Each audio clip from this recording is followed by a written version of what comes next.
Que a graça e a paz de Cristo Jesus estejam com você e sua família em qualquer lugar do Brasil ou do mundo. É um prazer nós estarmos juntos aqui com vocês para começarmos mais uma semana de oração e realmente nós oramos todas as noites para que o Espírito Santo realmente toque em sua vida através de todas as mensagens que são colocadas aqui, porque, como dizia o pastor Estina, que foi pastor dessa igreja, a voz pode ser nossa, mas a mensagem vem de Deus. Muito bem, irmãos, eu gostaria, antes de começar o sermão de hoje, fazer mais um agradecimento aqui.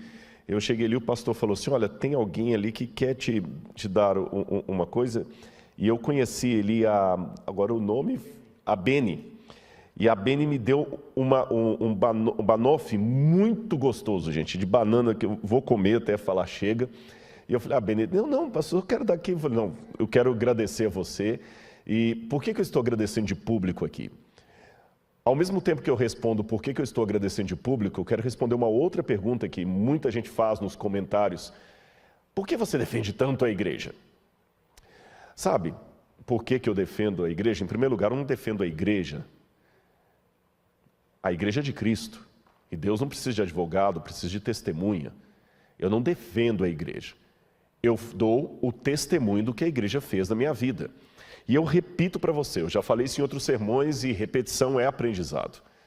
Eu tive decepções com a igreja. Eu vi na igreja bons e maus exemplos.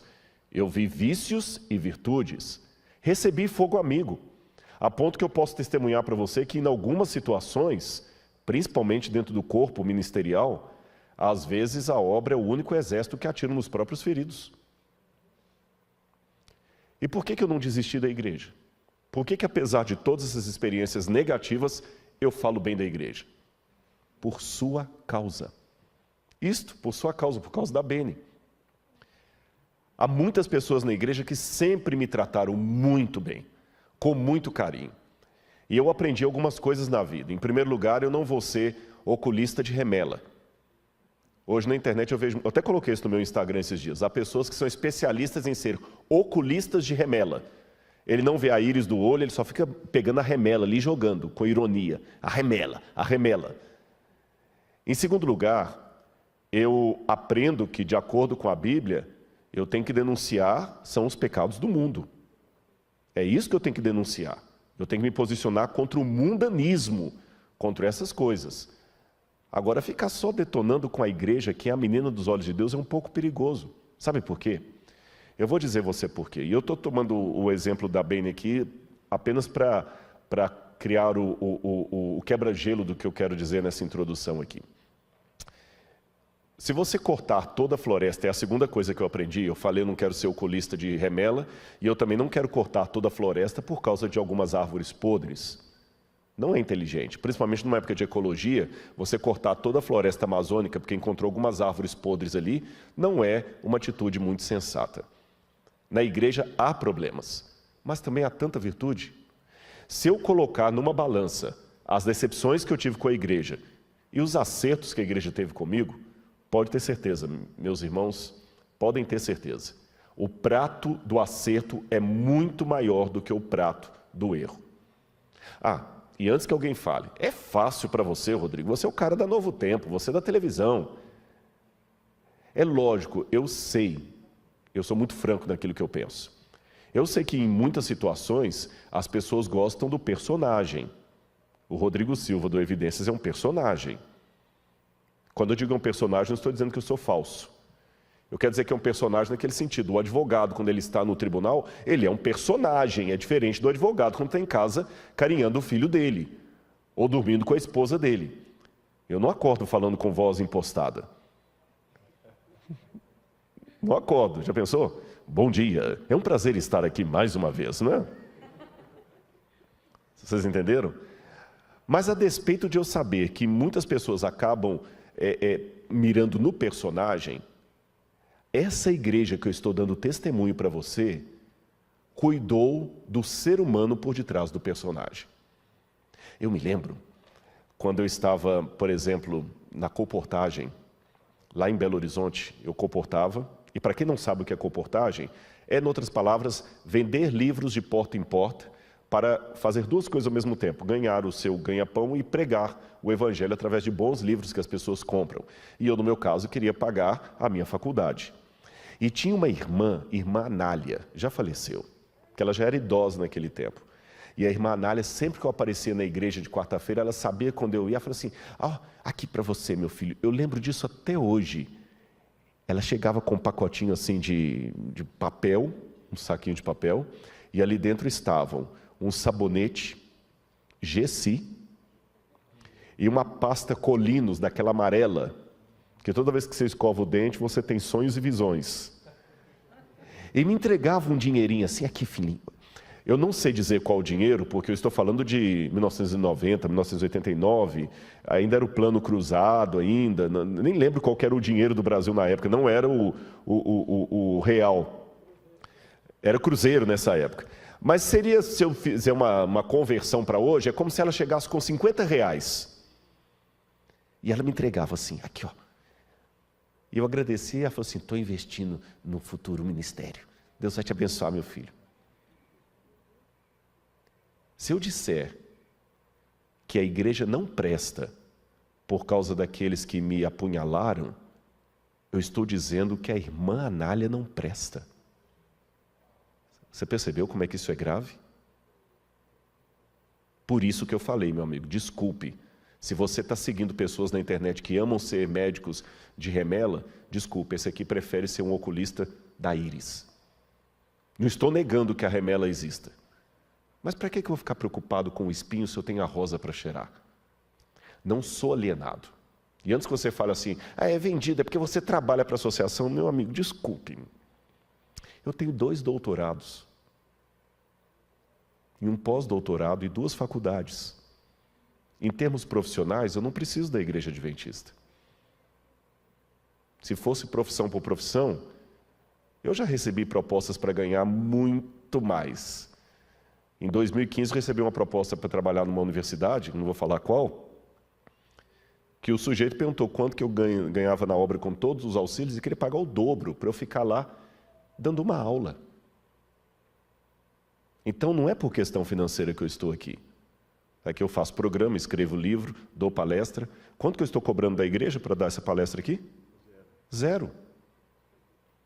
Bom, a igreja está tendo um gasto comigo, é claro. Eu estou ficando num hotel e estou comendo, porque eu também não posso pagar para trabalhar. Mas eu não cobro para dar minhas palestras. Quando eu dou palestra em igrejas evangélicas, os irmãos falam assim: pois é, mas quanto que o irmão cobra? Não cobro. É um susto. Tem uma irmã batista ali, ela sabe, é um susto quando o pregador fala que não cobra. Eu falei: não, a única coisa que eu cobro são as minhas despesas para chegar até aí. E é lógico, por ser do NASP, tem que ter uma burocracia para me levar, porque são muitos convites, eu não consigo atender nem 1% dos convites que eu recebo. Então, não é comigo, por isso que não adianta mandar e-mail para mim, é com o NASP. Tem uma burocracia, porque é muita gente para atender. Vocês perceberam? Então, não venham jogar na minha cara que eu sou vendido porque eu sou funcionário da associação, que você está me ofendendo. Eu acho que eu tenho um pouquinho de inteligência para poder sobreviver financeiramente melhor do que na igreja adventista. Então, meu irmão, se eu estou aqui, não é pelo salário. Se eu estou aqui, não é porque eu estou vendido como funcionário da igreja, nem porque eu sou alienado. Eu estou aqui, sabe por quê? Porque eu amo Jesus. E ele falou para mim a mesma coisa que falou para Pedro: quando te converteres, apacenta as minhas ovelhas. Ai de mim se disser não para esse chamado. Então, com todo respeito, eu sei que até alguém falou: você estava bravo esses dias. Estou bravo mesmo, porque há uma ira santa às vezes. Eu vejo alguns até que se dizem da igreja com frases de ironia na internet, que cada um lê como quiser. Uma teologia lá, Renato Russo, que diz tudo e não fala nada. Sabe, Renato Russo? Falava só de deprê e não falava nada. Ou só aquelas frasezinhas, desculpa a expressão, tipo o padre Fábio de Mello, que vai lá e só fala aquelas coisinhas bonitinhas. Mas eu já falei com os católicos: se eu fosse católico, eu não me sentiria representado por ele. Porque ele não tem coragem de falar na TV o que a igreja católica pensa sobre a homossexualidade.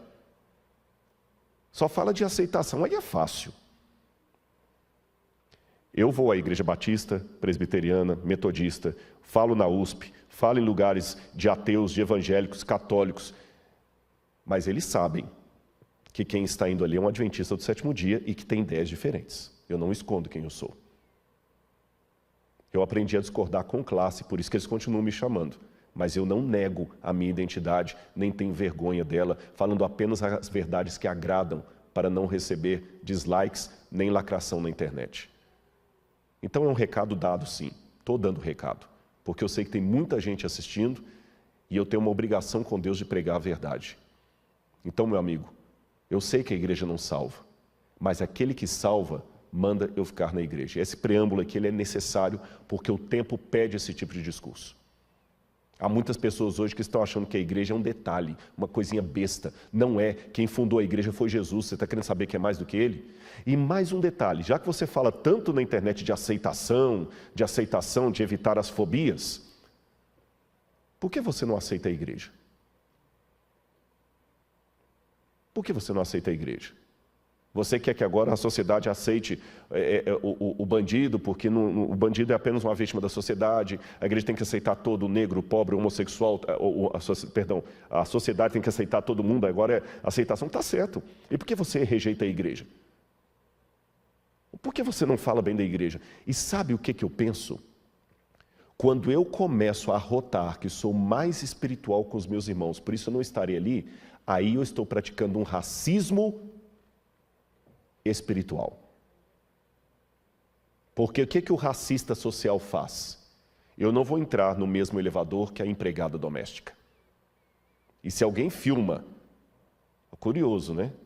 Se alguém filma um desses racistas sociais destratando um motoboy, todo mundo se posiciona. Que absurdo! Que absurdo! Ele tem que entender que o motoboy é uma pessoa como ele. E eu concordo, tanto é que eu coloquei uma observação dessa no YouTube. No YouTube não, no Instagram. Agora, quando é para lidar com os irmãos tão pecadores como ele, aí ele toma a mesma posição do racista que ele questionou. Ele não quer se misturar com essa gentalha.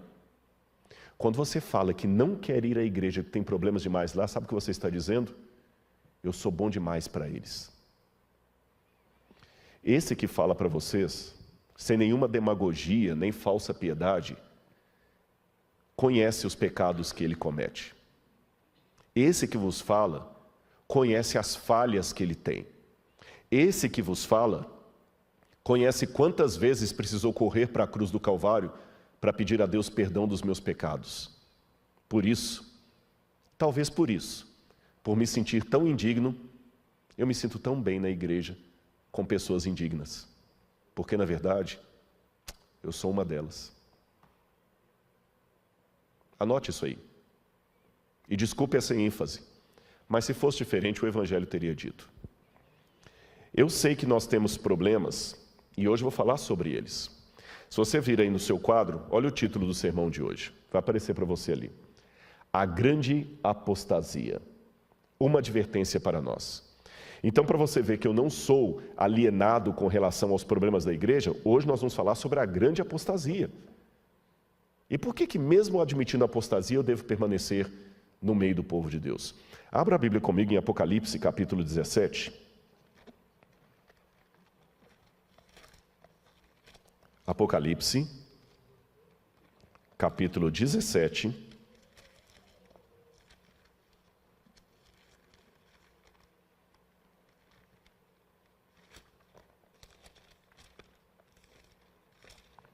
Versículos 1 em diante.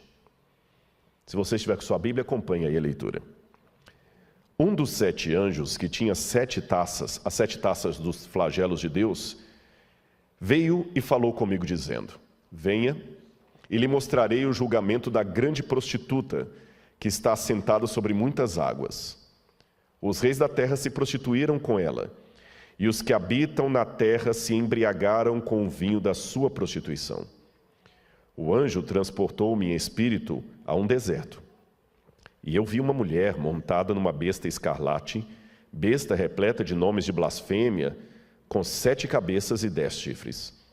A mulher estava vestida de púrpura e de escarlate, enfeitada com ouro, pedras preciosas e pérolas, e tendo na mão um cálice de ouro transbordante das abominações, das imundícias da sua prostituição. Na sua testa estava escrito um nome, um mistério: Babilônia a grande, mãe das prostitutas e das abominações da terra. Então vi a mulher embriagada com o sangue dos santos e com o sangue das testemunhas de Jesus, e quando a vi, admirei-me com grande espanto. O anjo, porém, me disse: por que você ficou admirado, João? Vou lhe explicar o mistério da mulher e da besta que tem 7 cabeças e 10 chifres, e que leva a mulher. A besta que você viu era, não é, e está para emergir do abismo e caminha para a destruição. E aqueles que habitam sobre a terra, cujos nomes não foram escritos no livro da vida desde a fundação do mundo, se admirarão vendo a besta que era e não é, mas tornará a aparecer. Eu quero ler também aqui o que diz sobre o verso 9. Quero terminar com o verso 9. Aqui está a mente que tem sabedoria. As 7 cabeças são 7 montes nos quais a mulher está assentada. São também 7 reis, dos quais 5 caíram, um existe e o outro ainda não chegou, e quando chegar, tem de durar pouco tempo. Muito bem, meus irmãos, eu vou explicar isso aqui para vocês, mas antes eu quero fazer uma propaganda aqui. Eu deixei de anunciar isso durante o tempo que eu estava aqui, mas hoje eu estive na Novo Tempo e o pessoal está animado com esse projeto, eu acho que de público eu já posso anunciá-lo. Eu não vou poder esgotar todo o assunto do Apocalipse 17 hoje aqui, o tempo é curto, não dá para fazer isso, mas a próxima série do Evidências é a primeira vez que eu estou dando essa notícia numa igreja de público, pela primeira vez.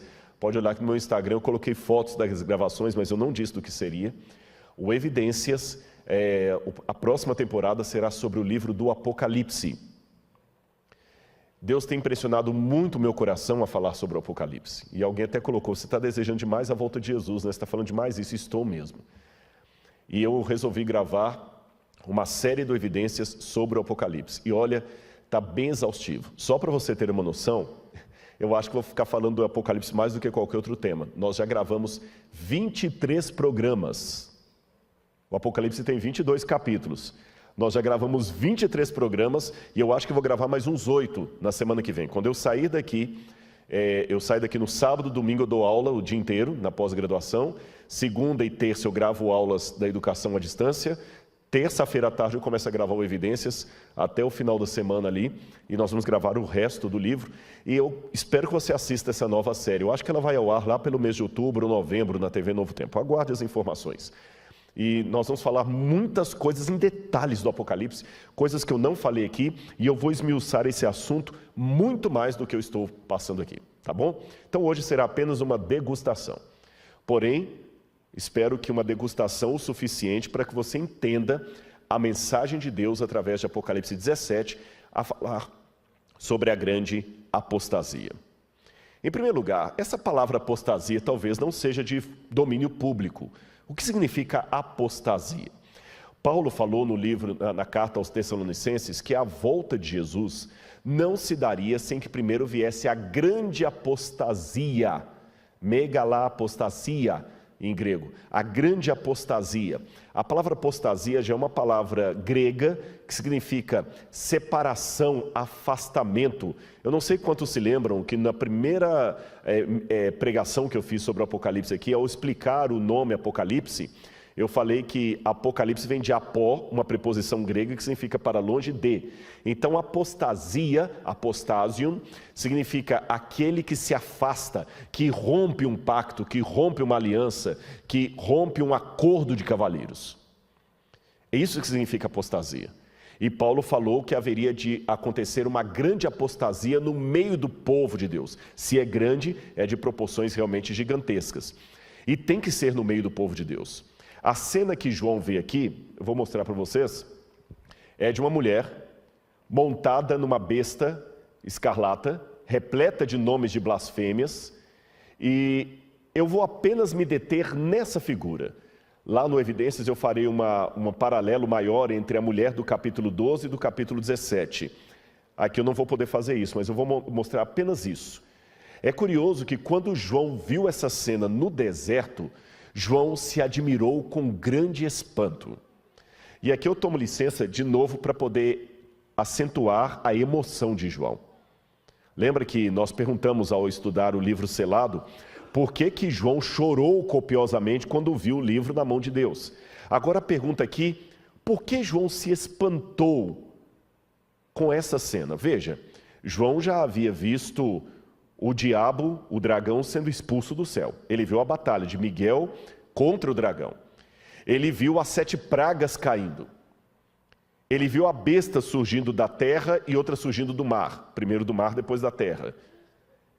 E ele não se espantou, não se admirou com grande espanto, mas quando ele foi ao deserto e viu a mulher montada no animal, aquilo causou em João admiração. Por que admiração? E é interessante que a palavra grega para admiração é aquela situação assim, eu não esperava nunca ver isso. Algo que está completamente ao oposto do que eu imaginava. Talvez a admiração de João tenha alguma coisa a ver com a cultura na qual ele foi criado, as histórias de Israel que ele aprendeu. Então, para estudar esse pedacinho da mulher montada na besta e entender por que João se admirou, eu vou precisar usar hoje bastante o recurso da arqueologia e voltar um pouco, alguns séculos antes de João. Vamos colocar aqui no cenário uma foto. Eu vou mostrar várias imagens para vocês. Pode até deixar sempre o pessoal de casa vendo as imagens. Aí vocês estão vendo um sítio arqueológico chamado Tel Motsar, que fica a 8 quilômetros do templo de Jerusalém, do local onde ficava o templo de Jerusalém, o Domo da Rocha hoje. Ali vocês veem a arqueóloga e o que eles descobriram em Tel Motsar? Um santuário, um templo pagão. A professora Ana Heinrich, que era na época a organizadora das escavações ali, está mostrando o altar de sacrifício. Lembra quando eu mostrei no santuário de Deus e o Apocalipse a importância do santuário? Vocês veem um santuário agora pagão a 8 quilômetros do santuário de Jerusalém em Tel Motsar. Esse achado arqueológico aconteceu porque Israel estava fazendo essa estrada que vocês estão vendo e a estrada estava passando em cima do sítio arqueológico, a planta da estrada.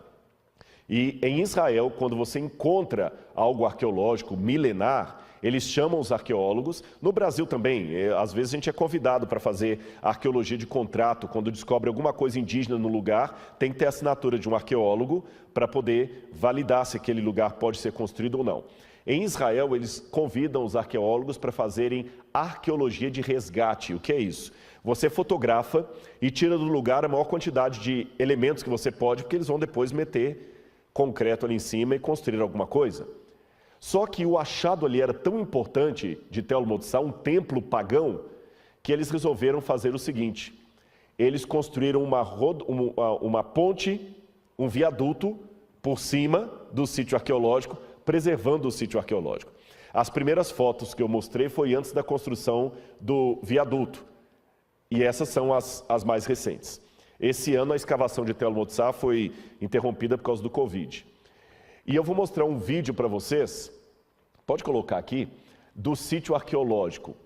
É muito curioso o que eles descobriram ali. Esses buracos que vocês estão encontrando aí, vendo aí, eram buracos onde eles enterravam toda a cerâmica utilizada no sítio arqueológico.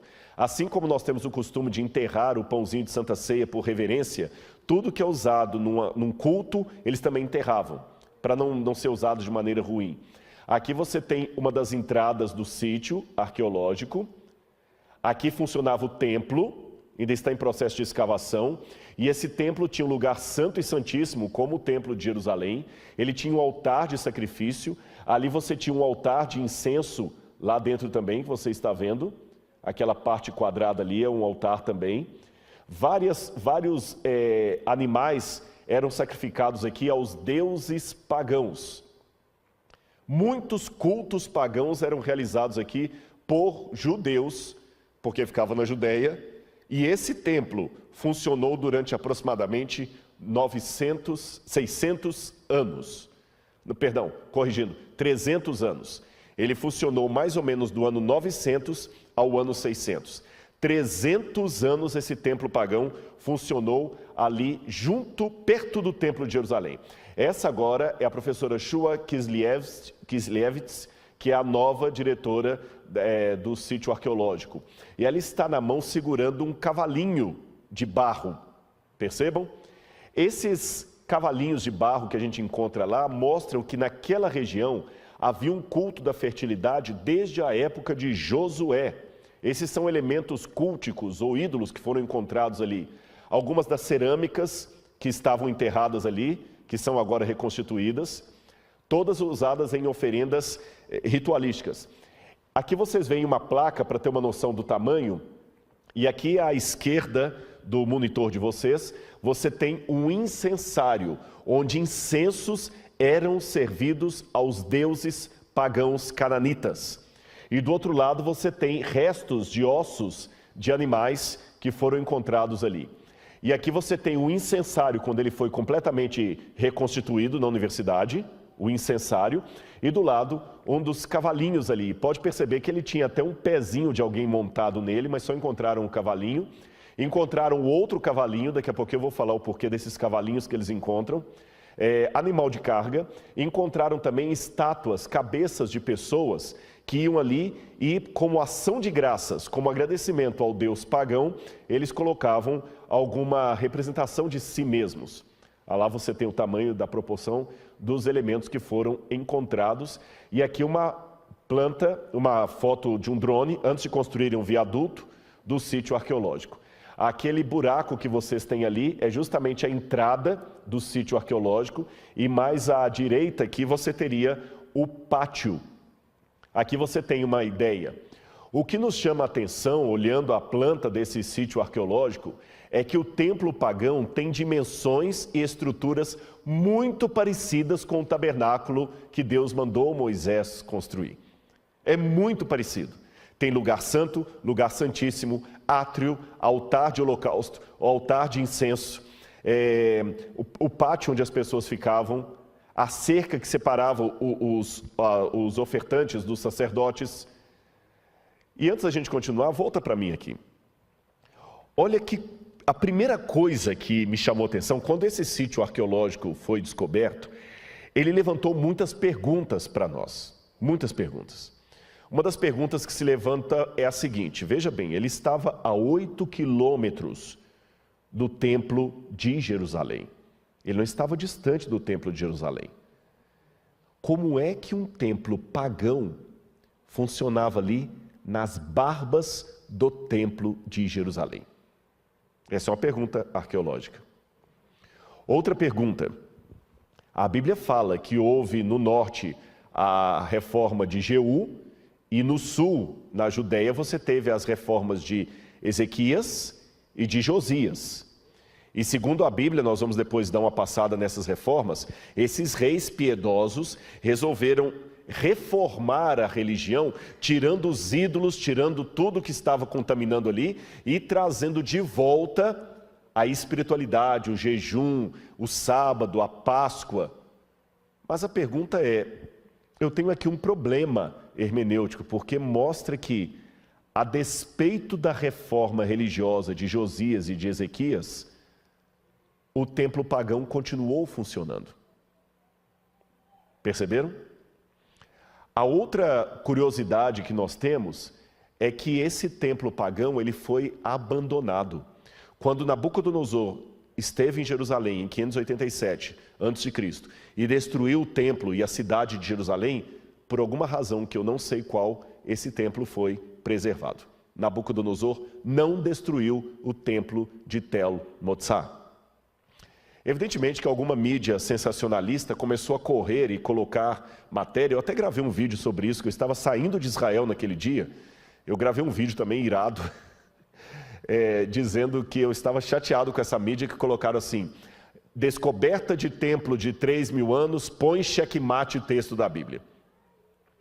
E o que a matéria sensacionalista dizia é o seguinte, que a arqueologia mostrou um templo pagão que estava funcionando quando a Bíblia dizia que o povo de Israel era monoteísta, quando a Bíblia dizia que houve a reforma de Josias, então a arqueologia desmente a Bíblia.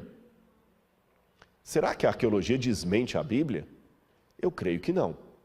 Porque a Bíblia mostra os profetas sempre levantando para mostrar a apostasia do povo. Ao contrário do que disseram alguns sensacionalistas, esse sítio arqueológico de Tell el-Motsar, para mim, ampliou a leitura do texto bíblico. E fique tranquilo, parece que eu estou tangenciando, eu comecei com João, fui parar agora no Tell el-Motsar, mas olha como é que é interessante, como é que temos que estudar a Bíblia, um pouco aqui, um pouco ali. E a arqueologia também me ajuda a isso. Esse achado arqueológico, que foi abandonado 600 anos antes de João, vai me ajudar a entender por que João ficou perplexo ao ver a mulher montada na besta. Eu não esqueci disso. Eu não estou tangenciando. Eu comecei com o Apocalipse, mas eu pedi licença para ir lá atrás. Porque às vezes você, para entender a situação, você tem que voltar ao passado. Há alguns filmes que exploram isso. Você pode olhar que às vezes tem um filme lá, na primeira cena, você vê um camarada todo ensanguentado, correndo com uma faca, desesperado, e algumas pessoas correndo atrás dele. Daqui a pouquinho o filme congela e fala assim, 6 meses antes. Aí volta, porque agora você vai assistir o filme para entender aquela cena, que talvez só vai voltar no final do filme. É mais ou menos isso que eu quero fazer. Professor, eu falei, a gente mesmo estando pregando, o vício de ensinar não sai, sabe, pastor Justo? Então, a gente tenta colocar da maneira mais didática para você poder aprender. Ficou claro? Agora, mesmo assim, eu me pergunto, se o povo de Israel era monoteísta, por que aquele templo de Tell el-Motsar estava funcionando lá? Veja, se eu dato esse templo por volta de 900 a.C., ele foi erguido pertinho da época da inauguração do Templo de Salomão. E se ele foi abandonado, porém não destruído, na época de Nabucodonosor, isto significa que esse templo continuou em funcionamento praticamente durante o mesmo período de tempo do Templo de Salomão. E a 8 quilômetros dali, num território de Judá. Isso seria tão absurdo como se eu pegasse, vamos supor, a Basílica de Aparecida do Norte, que é católica, e ali dentro do território ainda da Basílica, eu colocasse, quem sabe, um centro espírita completamente contrário ao que acontece na missa. Percebam? Não faz sentido isso. Então, por que esse templo pagão estava ali? E por que ele não foi destruído? Por que ele foi só abandonado? Será que o povo de Israel era realmente monoteísta? Eu quero mostrar algumas passagens da Bíblia para você. Vamos ver o quadro agora, alguns textos da Bíblia. A primeira passagem a primeira coisa que eu queria corrigir para você é esta questão. Será que Judá era monoteísta, politeísta ou monolatra? Eu vou explicar para você isso aqui. Volta para mim um pouquinho. Monoteísmo, pode voltar para mim aqui. Monoteísmo é quando você adora um único Deus, correto, e crê no único Deus. Politeísta é quando você adora e cultua vários deuses, está certo? Mas existe a monolatria. O que é a monolatria? A monolatria é quando você adora um ídolo apenas, tem ele como sua devoção, mas reconhece a existência de outros. Tá certo? Você adora um ídolo, mas reconhece a existência de outro. Uma maneira mais elegante de chamar isso é enoteísmo. O enoteísmo é quando você trata o seu único Deus como se ele fosse um dentre outros. Por exemplo, o futebol. Eu nasci com 2 pernas esquerdas e não sou canhoto. De futebol não entendo nada. Se você quer ver o Rodrigo numa situação vexatória, coloque-o num campo para jogar a bola. Você vai ver um quadro que vai gerar trauma e risadas e risos. E toda vez que você olhar para mim, vai lembrar daquele desengonçado ali em campo. Mas eu sei que o futebol funciona mais ou menos assim. O torcedor do... Não sei que time que eu dou aqui. Fala um time qualquer. São Paulo. O torcedor do São Paulo, ele vibra com o São Paulo. Ele quer que o São Paulo... Se houver corintianos palmeirenses, não fiquem bravos. Quem citou São Paulo aqui foi o Edson, viu? Depois eu dou o RG dele, se vocês quiserem mandar uma mensagem, eu dou o endereço do Instagram dele lá para brigarem com ele. Mas vamos supor, falando sério agora, o torcedor do São Paulo, ele torce pela vitória do São Paulo. Ele usa a camisa do São Paulo. Mas ele reconhece que existem outros times. Existe o Atlético Mineiro, o Cruzeiro, o América, o Flamengo, o Fluminense. Só que ele não torce por todos. Ele torce para o São Paulo, mas reconhece a existência de todos. Assim funciona com o enoteísta ou monolatra. Ele acredita, ou pelo menos aceita, a devoção apenas a uma divindade. Mas ele reconhece a existência de outros, só que ele só adora um. E quando tem, por exemplo, uma guerra, é como o futebol. Ele entende que o Deus dele está lutando contra o Deus do outro povo. E o povo de Israel, pasmem, era mais enoteísta ou monolatra do que monoteísta. Rodrigo, isso aqui que você está falando é muito sério. Eu nunca ouvi disso, eu sempre aprendi que Israel era monoteísta. A fé de Israel era uma fé monoteísta. O Deus que revelou uma doutrina para Moisés revelou-se como o único Deus. Porém, esse único Deus falou para um povo que estava tão imerso no politeísmo que Deus falou de um jeito, mas eles entendiam de outro. E Deus, como bom professor, acabou usando uma linguagem que eles pudessem entender. Tanto é que nos 10 mandamentos Deus diz assim: não terás outros deuses diante de mim. Percebeu a linguagem? Se eles tivessem claro que só havia Deus, esse mandamento não seria nem necessário. Ou então Deus mandaria redigir assim: não aceitarás a existência de outros deuses. Ele falou: não terás outros deuses diante de mim. Quando Elias sobe ao monte, ele fala assim: até quando cocheareis entre dois senhores? Se Baal é Deus, seguiu. O Senhor aos poucos vai dando a revelação progressiva ao seu povo. Quando ele falou pelos lábios de Isaías, ele falou assim: eu sou o Senhor teu Deus, antes de mim nenhum houve e depois de mim nenhum haverá. Mas isso eu já estou falando lá em Isaías, 700 anos antes de Cristo. Bem posterior à época de Moisés. Então Deus vai falando aos pouquinhos, Deus vai revelando a verdade aos pouquinhos. Mas o tendão de Aquiles espiritual do povo era correr para outros deuses. Aplicação. Se o tendão... sabe por que eu estou colocando aplicação? Porque é muito fácil reconhecer os pecados de Israel. Difícil é reconhecer os pecados do Israel moderno.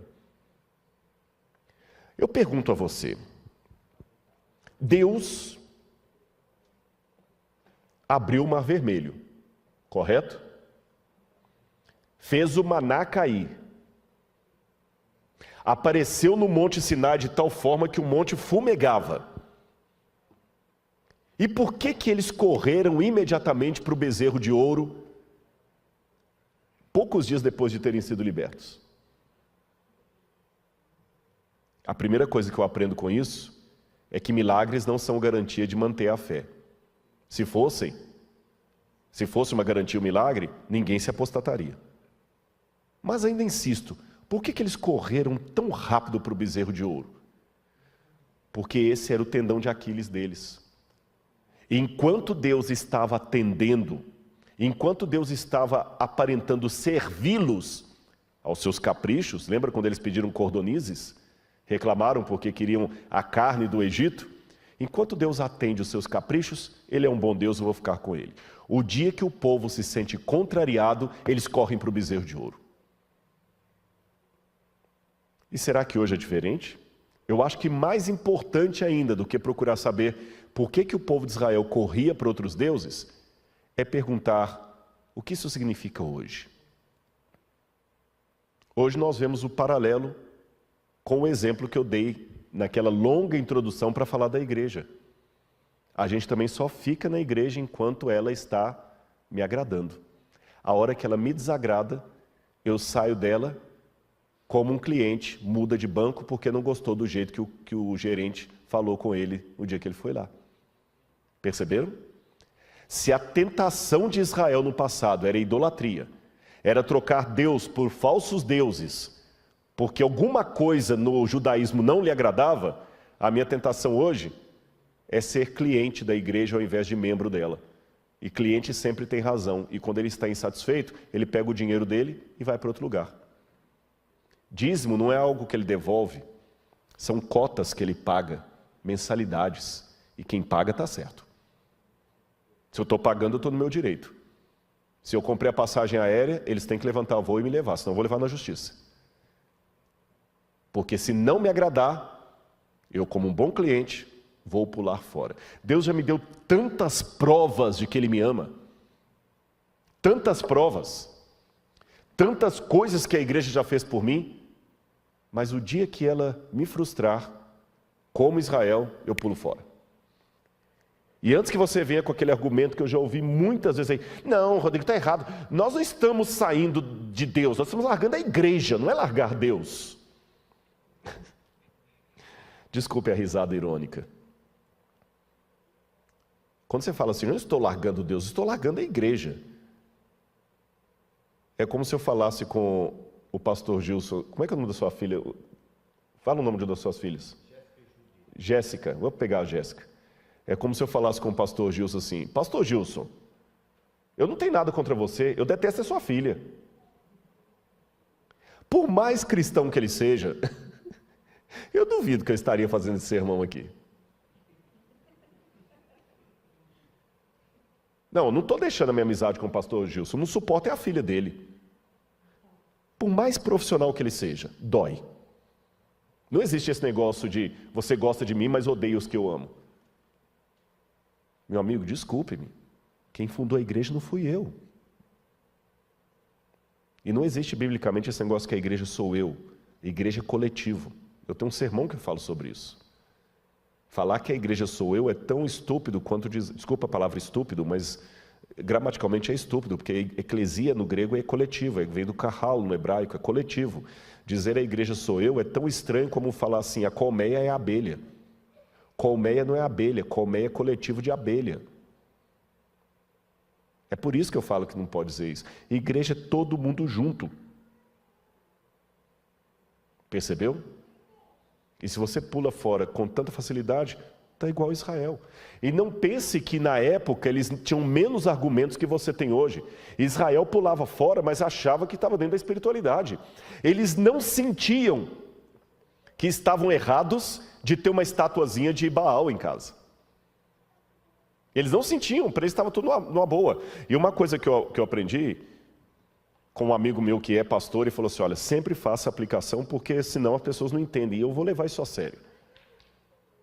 Eu não posso estudar a história sem mostrar para você o que essa história tem a ver hoje, que aplicação eu posso fazer. Então, se eu só der uma história sobre a apostasia de Israel e ficar nisso, você está apenas assistindo um Discovery Channel na igreja do NASP, um History Channel. Eu não estou aqui para fazer History Channel, eu estou aqui para fazer uma pregação. Com conteúdo, é claro, mas uma pregação. Antes eles saíam e iam procurar Baal. Hoje você sai e procura cristianismo alternativo. Porque é melhor para você. É mais conveniente. E se você fala assim, não, para mim é mais conveniente assim. Você está igual a Israel. Israel também era mais conveniente. É que hoje para você é mais conveniente não ir à igreja. Ficar numa igreja virtual. E para eles era mais conveniente adorar Baal, ponto.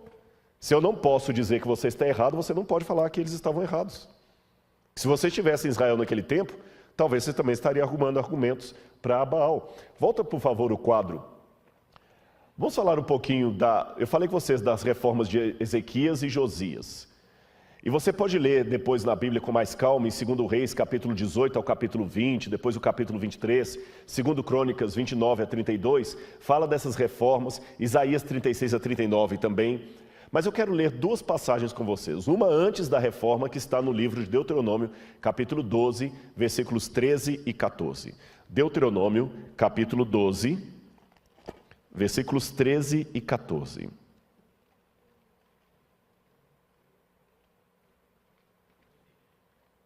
Deuteronômio 12, versículos 13 e 14. Olha o alerta de Deus. Cuidado, Deus falou isso antes do pessoal estar de posse da terra. Eles ainda estavam peregrinos no deserto. Deus falou assim: cuidado, não ofereçam os seus holocaustos em qualquer lugar que encontrarem, mas no lugar que o Senhor escolher numa das tribos de vocês, ali vocês devem oferecer os seus holocaustos, e ali farão tudo o que eu lhes ordeno. Eu nunca vi aqui no Brasil alguma mensagem quando eu ligo o carro assim: cuidado, não ligue os foguetes do carro. Não faz sentido uma ordem dessa. Eu nunca vi alguém falar assim: cuidado, não deixe o gambá subir ao púlpito. Não tem sentido isso. Não tem sentido isso. Agora, quando eu estou na estrada e falo assim, cuidado, animais na pista, mesmo que eu não estiver vendo nenhum bicho, é porque aquilo pode acontecer. Concordam comigo? Ou seja, as regras que começam com cuidado é porque aquilo pode acontecer. Você fala assim, cuidado com tiroteio, é porque ali acontece tiroteio. Então, se Deus falou assim, cuidado, e olha o que diz aqui a Bíblia: não ofereçam seus holocaustos em qualquer lugar que encontrarem, mas no lugar que o Senhor escolher. Então, quando você está insistindo em oferecer o seu holocausto onde lhe convém, você está errado. Por mais que seja agradável, não, mas agora é uma nova situação, uma nova proposta, é descolado, temos que ser relevantes. Cuidado. O Israel achava que era muito conveniente fazer aquilo. Amanhã eu vou falar um pouquinho com você sobre o tempo de angústia, e eu já vou dar um spoiler de uma das coisas que eu vou falar. Uma das grandes tentações que nós estamos vivendo hoje, especialmente na liturgia, é trocar a ética pela estética. Eu vou dar um spoiler de amanhã. Eu acho que você não vai deixar de assistir por causa disso, não. Se você olhar na Bíblia, Caim e Abel, seja muito honesto comigo, eu não vou poder ouvir sua voz que você está respondendo de maneira virtual. Mas se você olhar Caim e Abel, qual que era o altar mais bonito?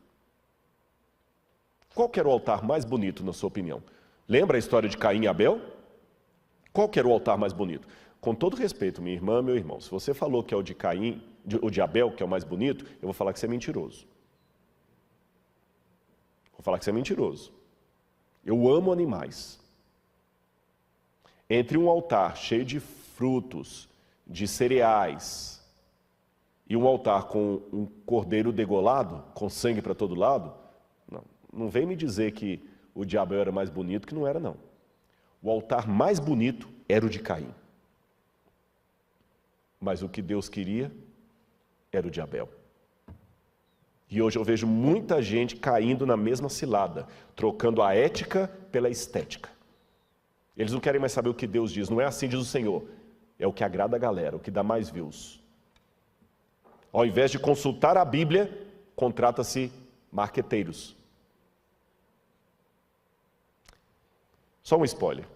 Vamos continuar aqui. Outra passagem que eu gostaria de ler com vocês, 2 Crônicas, capítulo 29, versículos 5 e 16. 2 Crônicas, capítulo 29, versículos 5 e 16. Olha o que diz aqui a Bíblia. Verso 5. E lhes disse, escutem, está falando do reinado de Ezequias, escutem, levitas, santifiquem agora a si mesmos e santifiquem a casa de Deus, Deus de seus pais. Tirem do santuário tudo o que é impuro.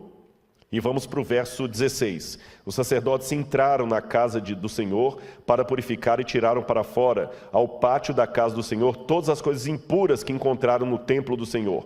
E os levitas pegaram essas coisas e as levaram para fora, ao vale do Cedron. Então, se a Bíblia fala que fizeram isso, é porque tinha coisa impura na casa de Deus na época de Ezequias. Isso talvez me ajude a entender por que tinha aquele santuário a 8 quilômetros dali. Agora eu quero ler mais uma passagem para você que vai aparecer na tela aí. Olha o que diz 1 Reis 22, 42 a 44.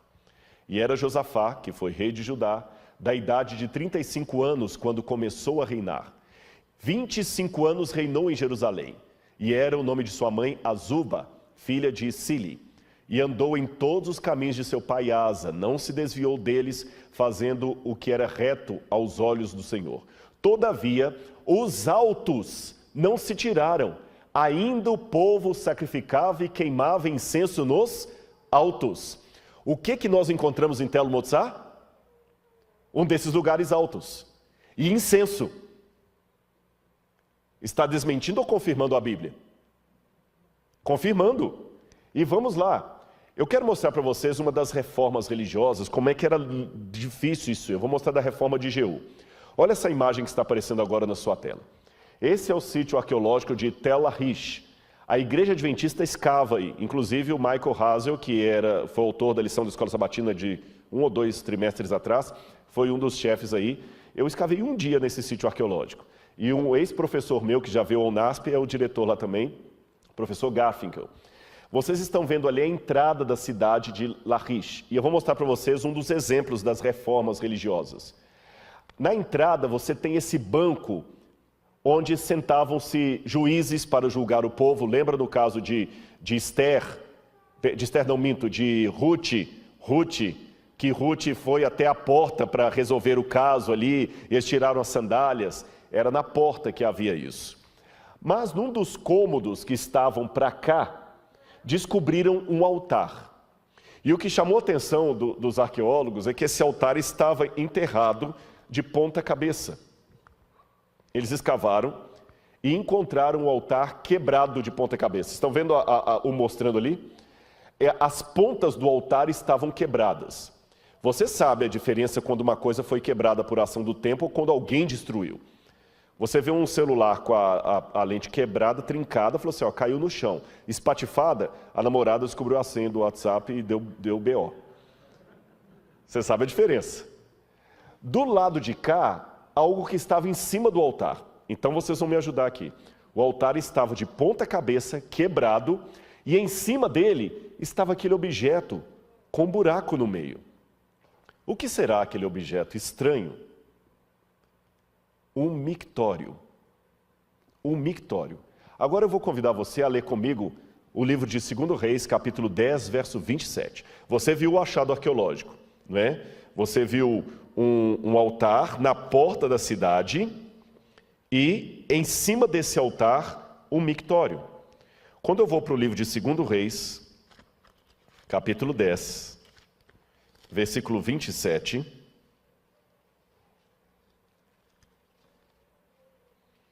eu leio aqui. Está falando da reforma de Jeú contra os adoradores de Baal. Também destruíram a coluna de Baal e derrubaram o templo de Baal, transformando-o numa latrina até os dias de hoje. O que vocês viram lá? Uma latrina em cima do altar. Exatamente como a Bíblia fala. Então havia uma tendência de alguns reis, como Jeú no caso aqui, de provocar uma reforma religiosa. Mas não adiantava, pessoal. O povo voltava para a idolatria.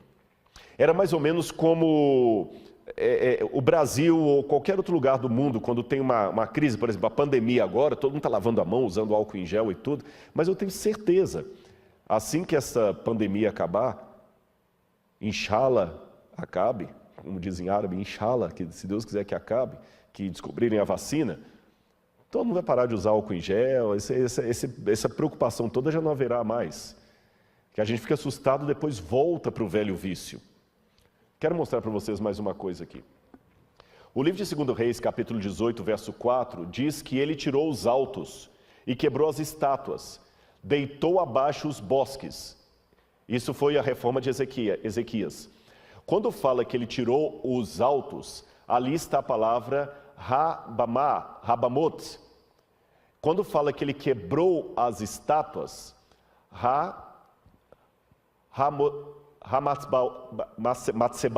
Matzbaot, está no plural, desculpa, eu estou com problema de vista. Hamatzebaot, e quando fala que ele deitou abaixo os bosques, ali está escrito Asherot. O que é Asherah? A gente fala Azera em português, não é o nome do carro não, Azira. Áshera é a mãe de Baal, esposa de El.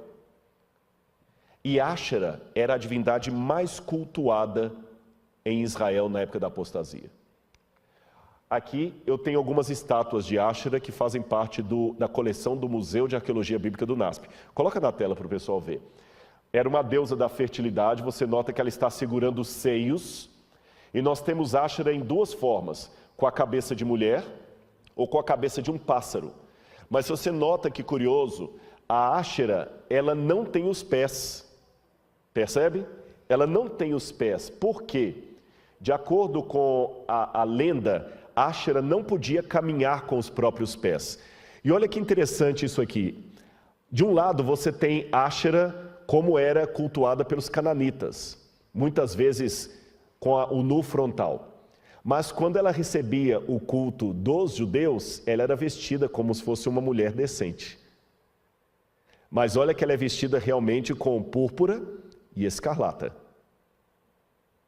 A roupa dela é uma roupa de uma cortesã. Chegou a tal ponto que os arqueólogos descobriram esta pedra, esse desenho na cerâmica, onde você tem dois personagens, e um sentado num trono, uma mulher mais aqui, um outro personagem. E embaixo está escrito, para Yahweh, o Deus de Israel, e sua Áshera. Colocaram Áshera como esposa do Senhor. Agora volta para mim aqui que eu vou contar para você. A gente fala muito de jeitinho brasileiro. Olha o jeitinho dos hebreus do passado, dos israelitas e dos judeus. O mandamento proibia adorar imagens de escultura e outros deuses. Mas o mandamento não proibia adorar uma deusa que fosse esposa do Deus de Israel. Percebeu? Então eles não tinham problema em adorar Áshera. Para eles não estavam cultuando os deuses pagãos, porque Áshera era esposa de Javé.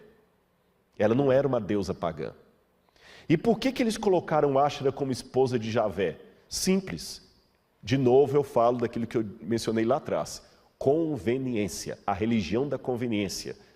Porque numa região de politeísmo, com os deuses tendo várias esposas, raciocina com a cabeça da época. Não pense com a cabeça de hoje, não, senão você não vai entender os argumentos dos hebreus do passado. E eu acho muito importante a gente entender a cabeça do outro para saber por que ele chegou àquela conclusão, mesmo que eu discorde dela. Entender a cabeça do outro, os argumentos dele, não significa concordar com ele. Até pelo contrário, determina saber por que eu discordo dele. Então vamos fazer esse exercício. Pense com a cabeça de um israelita daquela época, ou de um judeu da região de Judá. Todo mundo em redor tinha os seus deuses, e os deuses tinham muitas mulheres. Era comum isso. Quem vivia numa situação patriarcal não lidava bem com o tema da solteirice. Era muito importante que um homem se casasse e tivesse muitos filhos. E até a poligamia era aceita, porque quanto mais filhos o homem tivesse, melhor. Lembra que Eucana tinha Ana como esposa e Penina.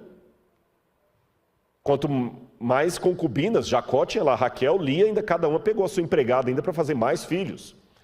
Numa sociedade patriarcal, quanto mais esposas e concubinas você tem e mais filhos, maior o seu poder. Em outras palavras, numa sociedade patriarcal, e aqui eu vou me dirigir aos publicitários, eu respeito muitos publicitários, eu devo muita coisa a eles, viu? Não, é verdade, eu fico sempre correndo para eles me ajudarem, mas desde, como eu falei, em primeiro lugar, a palavra de Deus. Mas imagine você, publicitário, tendo que fazer uma campanha de Javé naquela época. Quem que ia comprar a ideia de um Deus solteirão? Ninguém queria. Se a virtude de um homem era ter mulheres e filhos, como é que você vai apresentar um Deus, pai, numa sociedade patriarcal, um Deus dos patriarcas que não tinha mulher? Não era de bom tom. Era melhor casar esse Deus logo. Vai ficar até mais fácil os povos pagãos recebê-lo. E como é que eram feitas as alianças políticas para evitar guerra? Foi o que fez Salomão. O filho do rei da Fenícia casa com a filha do rei da Pérsia. E assim fazem alianças. Então, nada melhor do que fazer uma família celestial.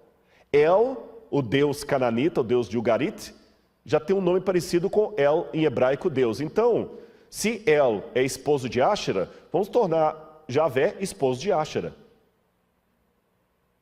Sejam sinceros comigo. Esquecendo que eles estavam errados. Não faz sentido? Pensem com a cabeça de um publicitário. Você não torna Deus mais palatável? E com outro detalhe.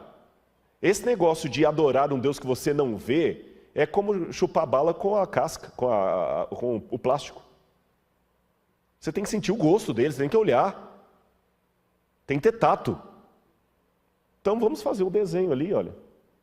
E vamos colocar uma esposa para ele. Fazia sentido.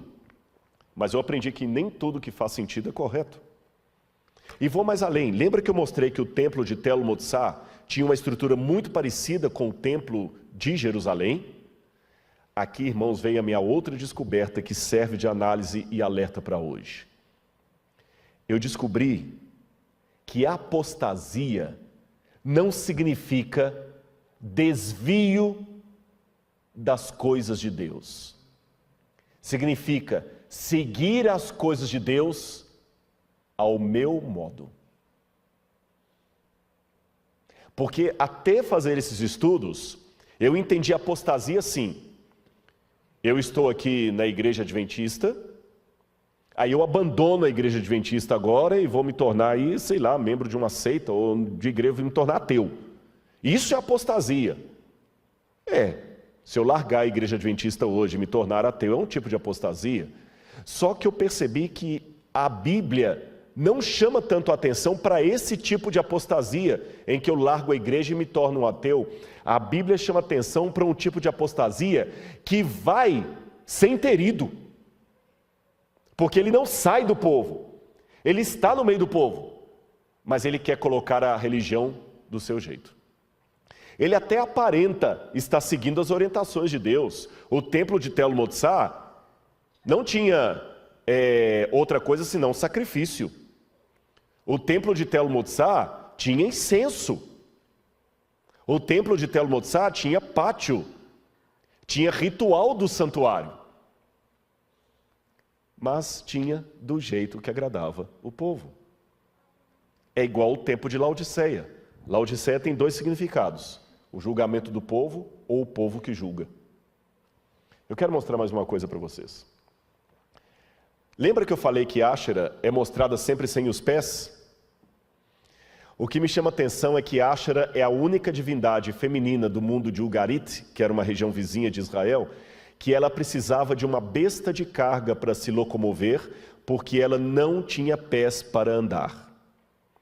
Estão vendo essa estátua aí? É do Museu de Arqueologia do UNASP. Você pode visitar essa estátua lá, original. Vocês estão notando a Áshera montada na besta de carga?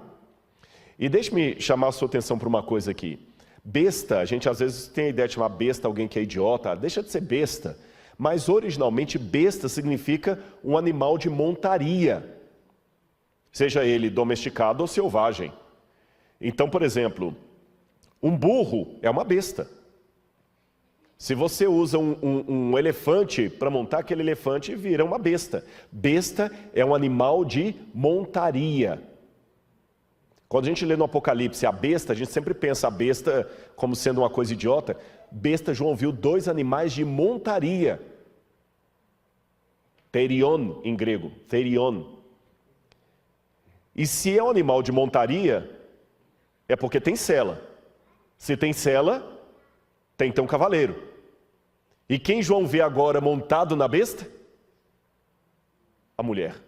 Que até então era símbolo de quê? Do povo de Deus. Volta a imagem para o pessoal em casa ver.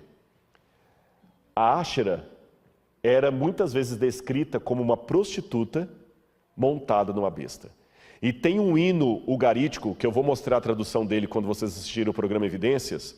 Eu traduzi, não falo ugarítico, eu traduzi de uma tradução, que mostra o hino de Áshera chegando até o templo de seu marido El. E sabe como é que é esse hino? Eu vou mostrar para você. Ele diz assim: grande é Áshera que chega ao templo de El que está no céu. Ela chega com sua roupa brilhante. Todos os deuses e todos os reis estão reunidos, esperando que Áshera entre. Quem estiver com fome, que coma. Quem estiver com sede, que beba. E todos bebem do vinho da taça que Áshera lhes dá. E ela seduz a todos os presentes com sua beleza. Não parece justamente com o que nós lemos no início desse sermão sobre Apocalipse 17? João vê uma prostituta montada numa besta, repleta de nomes de blasfêmias, e o que ela faz? Ela pega o vinho da sedução dela e dá para todos os presentes.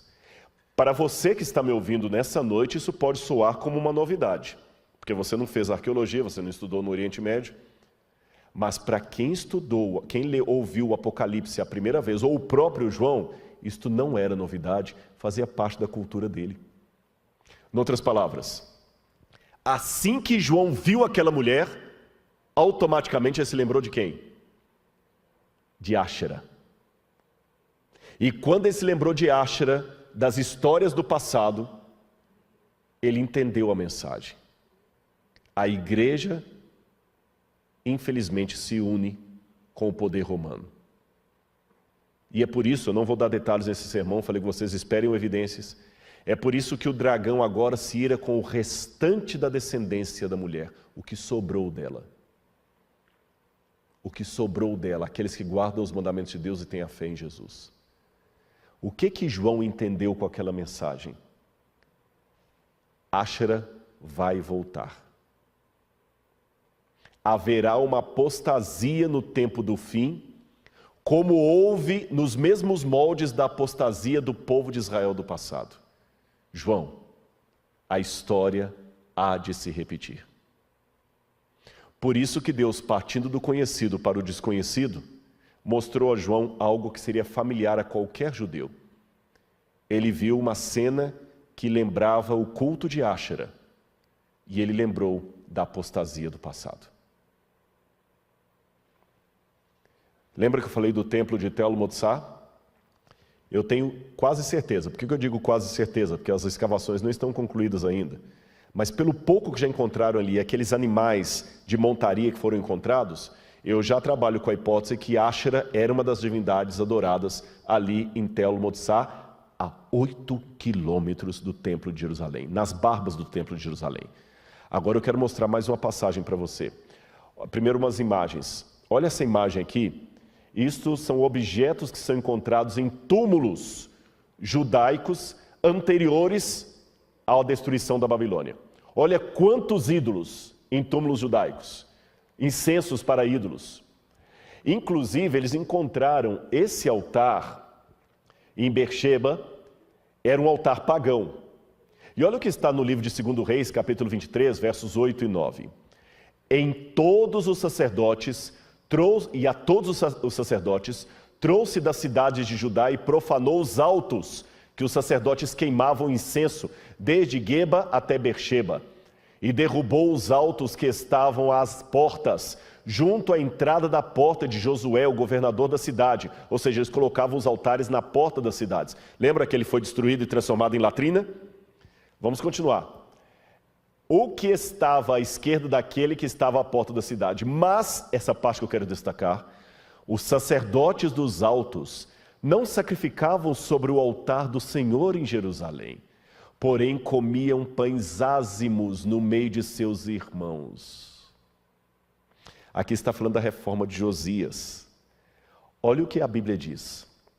Os sacerdotes do Senhor estavam deixando de sacrificar no altar de Deus em Jerusalém para comer pães ázimos no meio do povo. O pão ázimo era para ser comido dentro do templo. Eu mostrei para vocês os pães da presença No Shabat, a cada sábado, o sacerdote comia os pães ázimos do templo. Mas eles estavam deixando de comer os pães ázimos do templo para comer no meio do povo. Onde? Em Tel Motzá. Curioso, pastor Gilson, eles não comiam pão com fermento. Era pão ázimo. Perceberam? Seria mais ou menos como, desculpem falar assim, mas é verdade, como muitos talvez que estão me assistindo, que já apostataram da igreja, talvez bebem, não vão mais à igreja, não leem mais a Bíblia, estão fora da igreja por completo. Mas coloca uma carne de porco na frente, não come nem a pau. Eu já vi situação, às vezes, um camarada completamente fora da igreja, totalmente fora da igreja, com tudo que você pode imaginar. Até droga estava usando. E eu comecei a evangelizar a namorada dele. E um dia teve um PQP entre os dois lá, por quê? Porque ele foi a um churrasco com ela e ela pegou a carne que tinha partido, carne de porco, e foi trazer para ele não aceitou. Eu vou comer no meio do povo pagão lá, mas eu vou levar o pão ázimo. Percebeu o que eu falei? Vou repetir para ficar bem claro na sua mente. Apostasia não significa necessariamente abandonar as coisas de Deus. Significa praticar as coisas de Deus de maneira pessoal. E hoje nós vivemos uma época do pessoal. Todo mundo quer o VIP, Very Important Person. Até o algoritmo do YouTube, ele já sabe o que você gosta, então ele já adivinha, já vai mostrando coisas para você ali que você gosta. E você quer uma religião customizada. A apostasia não significa abandonar as coisas de Deus, significa customizar as coisas de Deus. Não estou com isso querendo dizer que nós não devamos adaptar a mensagem. Eu adapto a mensagem. Eu não faço evidência de paletó e gravata. Eu adapto a mensagem. Mas eu tenho que tomar cuidado que... eu gosto muito de cachorro, já falei isso aqui. Uma coisa é o cachorro bater o rabo, outra coisa é o rabo bater o cachorro. Adaptar a mensagem de tal maneira, porque os sacerdotes achavam que estavam adaptando a mensagem. Deus falou que o pão ázimo era para ser comido pelo sacerdote lá no templo no Shabat. E o que ele fazia? Não, mas é melhor a gente fazer alguns pães ázimos extras e eu vou comer no meio do povo lá, porque a gente tem que ir ao povo, tem que agradar o povo. Aí é isso que eu ouço muita gente na internet. Não, Deus não condena, não fala que Deus condena. A gente tem que agradar o povo, não pode espantar. Realmente não podemos espantar, temos que pregar o amor. Mas repito, cachorrinho abanar o rabo é muito bonitinho. Rabo abanar cachorro, não. Você querer adaptar tanto a coisa a ponto que descaracteriza, é o que estava acontecendo. E aquele altar que eu mostrei para vocês, vou mostrar a foto quando ele foi encontrado. O que chamou a atenção dos arqueólogos, coloca aí na tela, por gentileza. Quando o altar de Beersheba foi encontrado, na época da reforma de Josias, ele não foi destruído, ele foi desmontado e enterrado. Qual é a ideia? Quando passar o fiscal do rei, a gente desenterra e monta de novo. Você está entendendo agora por que os profetas falaram tanto contra a apostasia? Aqui está o altar de Beersheba. Olha aí na tela para você ver o altar de Beersheba. Hoje é remontado, mas dessa vez no Museu de Israel, não mais para culto. Por isso que Deus falou em Joel 2, verso 13, rasgai o vosso coração e não as vossas vestes. Eu quero ler para vocês uma última passagem aqui, Jeremias capítulo 11, versículos 11 a 13. Olha como é que o livro de Jeremias para mim ficou bem mais claro depois disso aqui. Jeremias 11, 11 a 13. Portanto, assim diz o Senhor, eis que trarei uma calamidade sobre eles, da qual não poderão escapar. Clamarão a mim, porém não os ouvirei. Então as cidades de Judá, os moradores de Jerusalém, irão aos deuses a quem eles queimavam incenso. Lembra o incensário que nós encontramos? E eles clamarão, porém esses de modo algum os livrarão da hora da calamidade, porque os seus deuses, ó Judá, são tantos quantos as suas cidades, e os seus altares que vocês levantaram para si, a coisa vergonhosa, isto é, para queimar incenso a Baal, são tantos quanto o número das ruas de Jerusalém. Agora vamos ao 44, 2 e 6. 44, 2 e 6. Assim diz o Senhor dos Exércitos, o Deus de Israel, vocês viram todo o mal que fiz cair sobre Jerusalém e sobre todas as cidades de Judá. Eis que hoje elas estão em ruínas e ninguém mora nelas, por causa da maldade que fizeram para me provocarem a ira. Cuidado os que dizem que Deus não condena, que só ficam falando Deus é amor, Deus é amor. Deus é amor, tá certo, mas é justiça. Avião não voa com uma asa só. Para de falar de uma asa ignorando a outra. A pregação tem que mostrar os dois lados. Falar também que Deus é só justiça não resolve nada. Temos que falar que Deus é amor, mas Ele é justiça. Qualquer pregação sobre salvação que não exija, demande a transformação da minha vida, não é ensino bíblico. E ficar mentindo para as pessoas.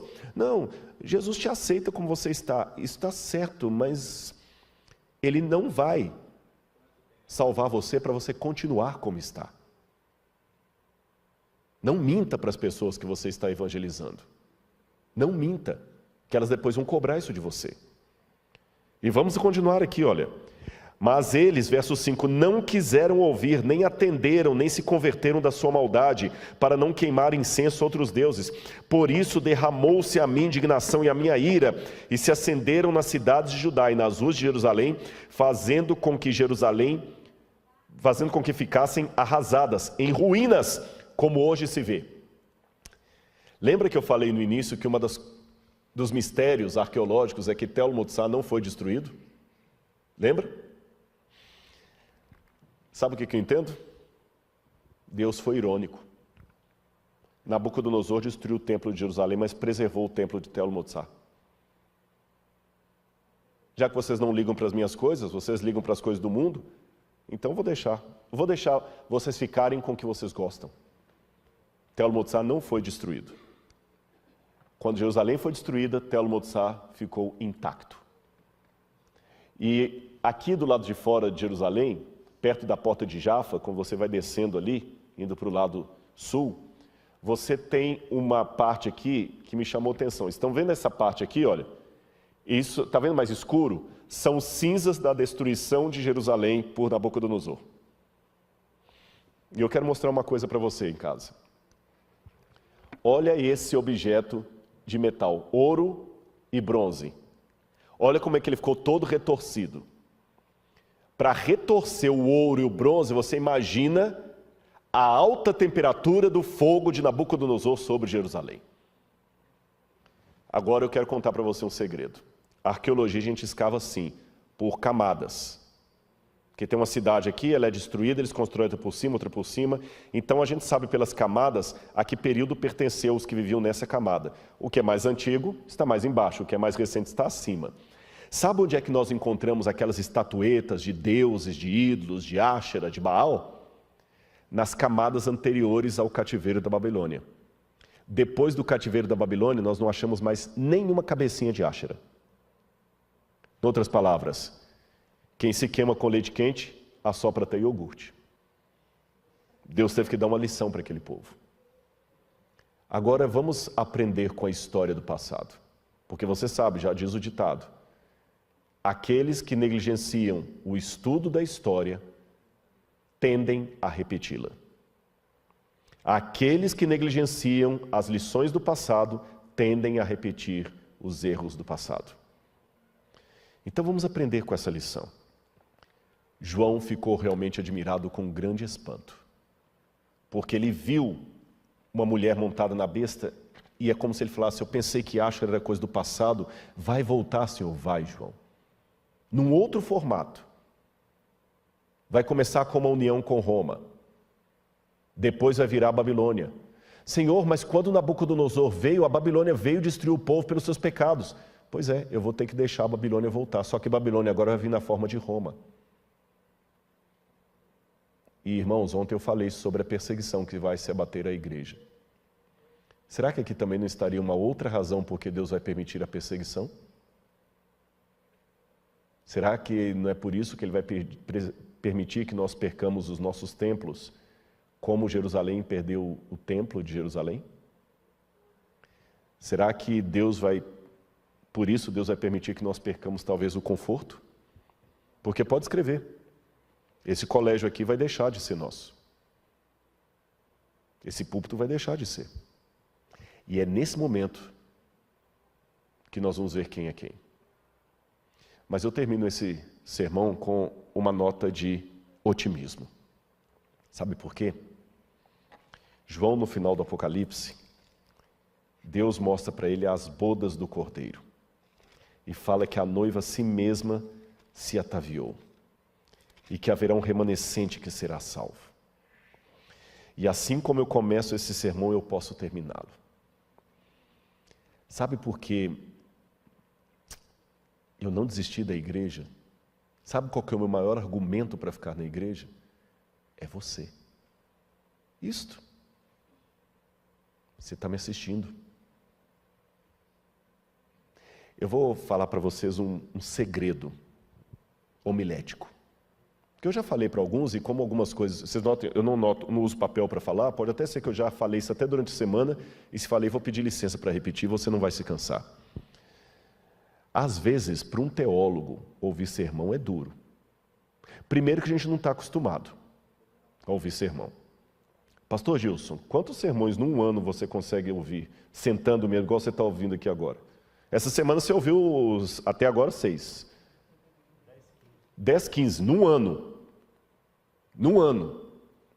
365 dias, ele ouve 10, 15 sermões, desacostuma de ouvir. E tem um problema que não é a arrogância do pastor Gilson. O que eu estou pregando é novidade para vocês, mas ele fez teologia. Então sabe como é que funciona muitas vezes? É como um médico ouvindo palestra sobre Covid. Pode ser interessantíssimo para mim, mas para ele é primário. A menos que seja um outro infectologista trazendo uma novidade que ninguém conhece na medicina, num congresso com linguagem técnica. Mas não é disso que eu estou falando. Imagine agora trazer aqui uma pediatra para poder falar sobre cuidados com o bebê recém-nascido. E uma pediatra está aqui. Você acha que aquela pediatra vai ouvir a palestra da colega com a mesma satisfação de outras mães que não são pediatras? Claro que não, não é arrogância, porque não é novidade. Mas sabe onde é que a gente é alimentado? É quando você desce do púlpito e vem alguém e fala assim, obrigado, aquela sua mensagem me tocou tanto. É nessas horas que a gente é alimentado. É quando alguém se emociona num sermão que você está pregando e aceita um apelo. Eu já falei para alguns, nessa hora a gente troca de papel. Você se torna ovelha e o membro se torna pastor. E sem ninguém cantando no final, sem microfone na mão, numa fala de 30 segundos, prega talvez o sermão que você precisava ouvir. Porque às vezes você recebeu um fogo amigo um fogo amigo, que fala assim, Gilson, você não deve pregar não. Sabe aquele dia que o diabo está querendo te usar e ele usa igual usou Pedro? E o dia que você está mal, alguém fala assim, Gilson, eu estava na associação, ouvi 2 pastores falando mal de você, rapaz. Falando isso, isso, isso. E ele, por mais bem resolvido que seja, é um ser humano. Ou quem sabe, ele pregou e um sermão dele na internet só recebeu lacração. E você não sabe, você só vê o pastor Gilson chegando aqui de gravata, bem arrumado. Você não sabe que por detrás do pastor Gilson existe o Gilson, ser humano, com os traumas, com as dificuldades dele, e com o diabo usando alguém para lacrar algo que ele fez com tanto amor. Aí alguém fala assim, pastor, esse sermão seu teve alguns comentários meio pesados aqui.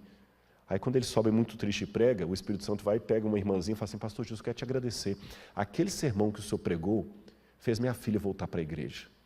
Naquele momento, o pastor Gilson vira o Gilson ovelha. E aquela irmã vira a pastora dele, usada por Deus para falar, você tem que continuar. Você entendeu? O fato de você estar ainda aqui, me ouvindo, não ter desligado esse celular, Deus está me falando através de você, que eu não posso te ver. Continua, meu filho. Eu sei que tem alguém atrás dessa câmera que precisa da mensagem. Eu sei que Deus tem sinceros aqui. Por isso eu não posso desistir desse povo. E eu fico feliz porque tem pessoas com problemas, porque tem espaço para mim. E sei que Deus usará um remanescente. Uma queixada de jumento na mão de Sansão era o que Deus precisava para matar o exército dos filisteus. Uma pessoa com a chuva serôdia é o suficiente. Então, essa música final que nós vamos ter agora, fala justamente dessa esperança. Em outras palavras, nós estamos no período de Laodiceia, mas não precisamos estar no estado de Laodiceia. Se você ficou ofendido com alguma coisa mais dura que eu falei aqui, pode ter certeza. Eu falei, mas falei com amor. E falei de coisas que eu estou tentando viver. Realidades que estão me preocupando.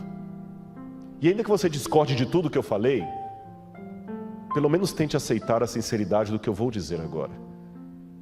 Eu amo Jesus. Eu quero ir para o céu com Ele quando Ele voltar.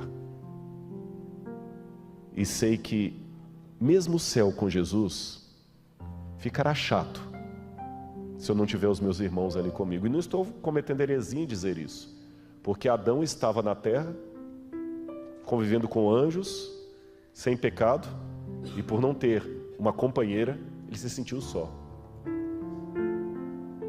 Então eu também não quero ir para o céu sozinho. Eu quero ir para o céu em igreja, com você. Podemos ir para o céu. Vamos parar de ser um bando de porcos espinhos numa noite de inverno. Vamos mostrar ao mundo que lá fora pode ter briga, lá fora pode ter panelinha, lá fora pode ter, mas aqui tem unidade na diversidade. Pessoas que querem ir para o céu. A apostasia, eu tomei uma decisão. Na minha vida será apenas um prognóstico profético, mas não um estado que eu queira estar nele.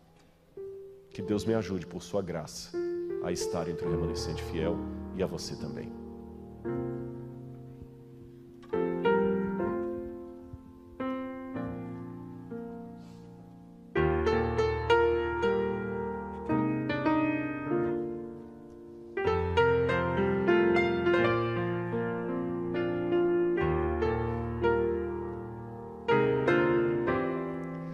Até que nos ajudou o grande mestre, fez crescer a seara e os ceifeiros, nosso guia bem seguro, nosso líder inconteste. Ele é dos seus guerreiros. Dá-nos mais poder para prosseguir, avançando sempre, sem desanimar.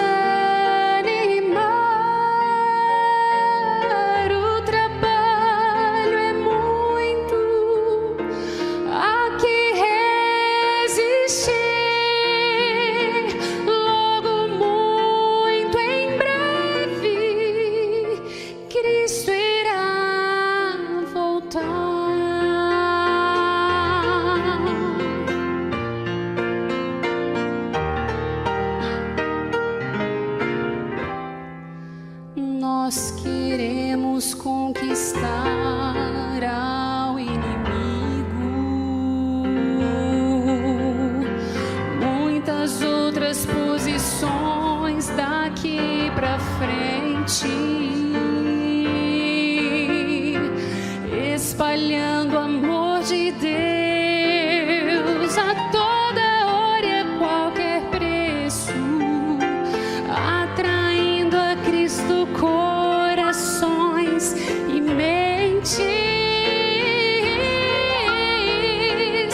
Dá-nos mais poder para prosseguir,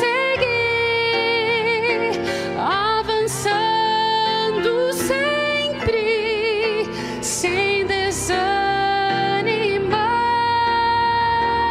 O trabalho é muito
Amém. Eu quero fazer uma oração por mim e por você nessa noite. A oração é a seguinte: Senhor, nem que eu seja o último a entrar no céu, mas eu vou entrar aí, por Tua graça. Machucado, esfolado, incompreendido, injustiçado, com raiva, não interessa, eu quero entrar, Senhor. Hutzpah, lembra? Não solte-o enquanto Ele não lhe abençoar. Breve, muito em breve, Jesus vai voltar. Eu vou deixar minha canela para bater, mas eu quero pregar de Jesus. Vamos orar nesse momento? Eu convido a igreja a que fique em pé, e você em sua casa que incline sua fronte e ore comigo. Obrigado, Senhor. Eu sei que as advertências que a Bíblia nos dá são duras, mas são importantes para nós entendermos em que momento nós estamos, em que percurso nós estamos. Perdoa os nossos pecados, Senhor. Pai, o Senhor sabe que eu falei para eles o que o Senhor colocou no meu coração. E eu fiz com muita sinceridade de coração. Se desagradou a alguns, Senhor, paciência. Se confortou a outros, louvado seja o Teu nome. Se falei algo a mais do que o Senhor planejara que eu falasse, perdoa-me, Senhor. Se ficou faltando algo a ser dito, complementa com a voz do Teu Espírito. Mas leva o Teu povo para o céu, Senhor. E por Tua bondade, Tua graça e misericórdia, usa nós, instrumentos tão imperfeitos, para pregarmos o Evangelho. Pois é em nome de Jesus que nós oramos. Amém.